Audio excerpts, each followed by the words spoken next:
There's something that shall happen on the land in the year 2022. And I'm talking about something that is physical. There shall be a tear. It's like let's say a rift. There shall be a rift. In 2022, I have seen a rift, physical rift, that will symbolize something in the spirit. So the church is being told to pray. Pray. In the year 2022, there shall be a rift.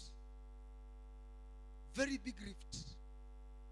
There shall be a symbol of what God is doing to the foundation of this nation.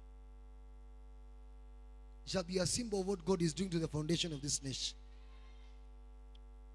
All that has been lagging down the nation of Kenya, all that has been lagging down the nation of Kenya, that is your full stop.